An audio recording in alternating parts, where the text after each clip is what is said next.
Okay, I hope I can say this question correctly. I have a friend who's a Jew who has was born a Jew, always been a Jew. She's had grandfathers who were rabbis. She's Orthodox. But she brought up something interesting to me the other day. She mentioned that her dog sometimes barks at her dad's spirit. Her dad had passed away. I asked her what she felt about this, and she said that her rabbi had actually insisted that she go to her grandfather's grave when she was going to get married. Can you hear me She okay? went to her father's grave when she was going to get married. Yeah, when she was going to get married, her rabbi told her to go there and invite her dead father to her wedding. And also, before they got married, she said strange things would happen in her home, and that her and her fiance attributed that to her dead father blessing them for their marriage. She also said that in her congregation, they encouraged them to go to the graves of dead rabbis to pray for them. And so I thought this was very Christian.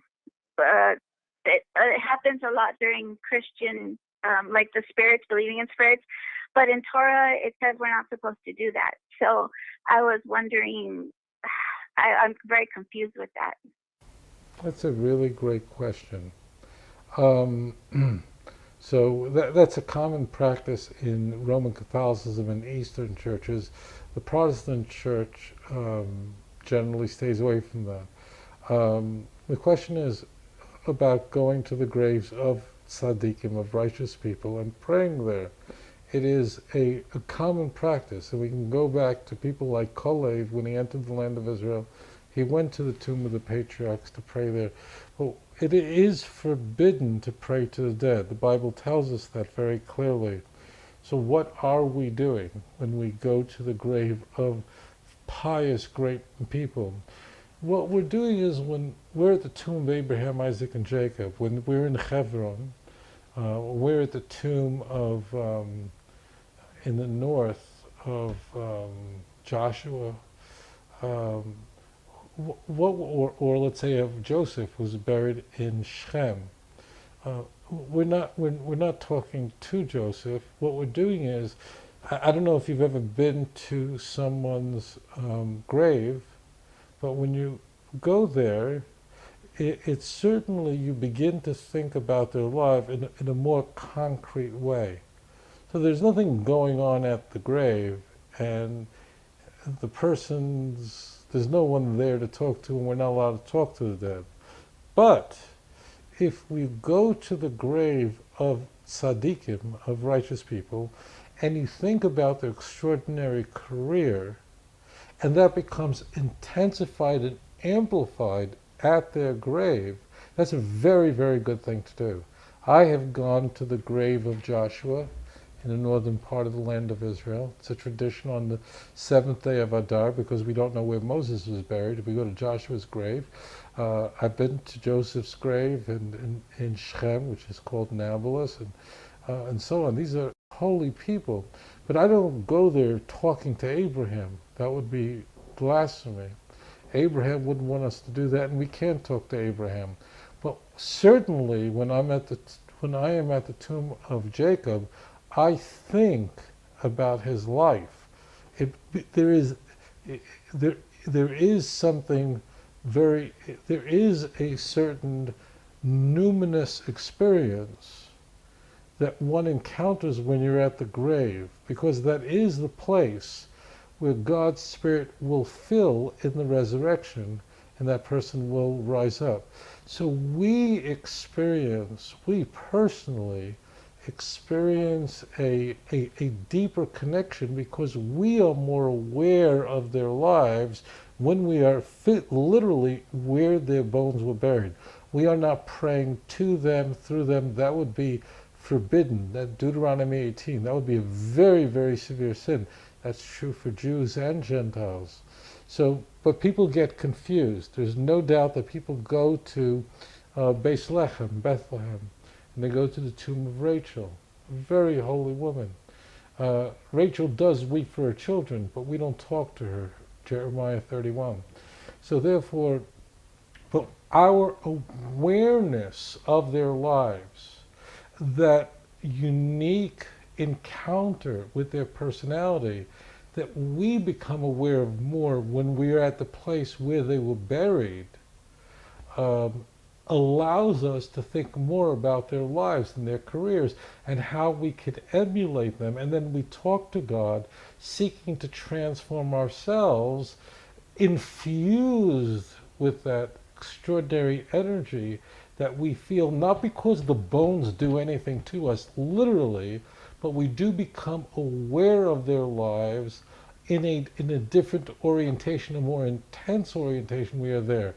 There are many people who make a terrible mistake and misunderstand that to mean that we are praying to the dead person. That would be a very, very serious sin. And it's understandable why people would make that mistake, and I can assure you that God does not punish people who make this error. God only holds people accountable for the sins that they commit knowingly. We see that in the Bible very clearly, for instance, with Abimelech. But it's easy to understand why people make this mistake. It's a misapprehension. At the tomb, we are more aware. We sense. I don't know if you've been to Hebron where the patriarchs and matriarchs are buried. When you're there, you feel it. You feel it in a unique way, and it is transformative.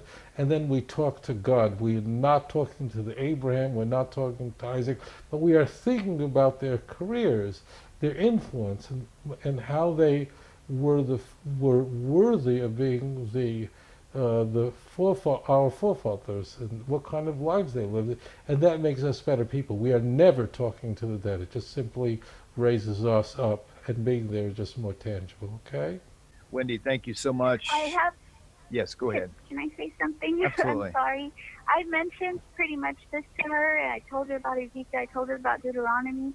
She told me that as a real Jew, because she knows I'm not a Jew, she told me that as a real Jew, you do not quote scripture, and you do not go to Torah or Tanakh for the basis of how you live. What you do is you listen to your rabbi and follow the oral law. And according to her rabbi, it is correct for her to believe that her father visits her. It is correct for her to pray to her father for blessings, and that you can ask the rabbi to quote Let me just scripture. say this, Wendy. I don't have my expertise is not in different rabbis, and when I was a kid and I used to go to birthday parties, I don't know if you did this, but we used to play the game telephone. I don't know if you did that, but when you play the game telephone, what happens is one person says something with another and it gets passed around. And the reason why it's a fun game is because the message at the end, each kid tells the next, is very different than the first. So therefore, that's what's happening here. So, she's welcome to speak to me. She's welcome to speak to anyone. But I wouldn't keep, obviously she's reluctant to hear about this. But I can't really comment on, she said I would have to speak to the rabbi here, but it's very clear we are not permitted to pray to anyone else. That's one of the 13 fundamental principles of faith. It is forbidden to pray, and that's article number 5, the 5th article of faith of Judaism. It's fundamental. We can pray to nothing else but to God. Okay? Right. I completely understand that. Is it okay for us to quote scripture, though? For us Yes, people, of course it is. Now, it non-rabbis is to quote true. You see, scripture? there's a little odd thing here. It is true that, for example, you may not understand what the text means without the oral Torah. In fact, you don't know what the text means because there are vowels under the text, and that's all those vowels are oral Torah. So, yes, the Torah does say an eye for an eye. It doesn't mean we actually pluck out the eye. So the oral Torah does say that means compensation. Ruth was a Moabite. The Bible tells us that Moabites can't convert to Judaism, but Ruth was the great-grandmother of King David. The oral Torah explains to us that it only applied to men, not to women. So there is truth to that. That's why we're playing. What's happening is there is a considerable amount of truth in that. But the plain text is conveying the plain meaning, but we do not go to the dead and ask them to talk to God. We are not allowed to have an intermediary. We may not pray to anything but the God of Israel. Okay? So that's Thank you so much. very clear. Thank you. Wendy, that very was a much. I great appreciate your question. patience with me. Thank you. That was awesome. Okay. Wendy, thank you so much for joining us.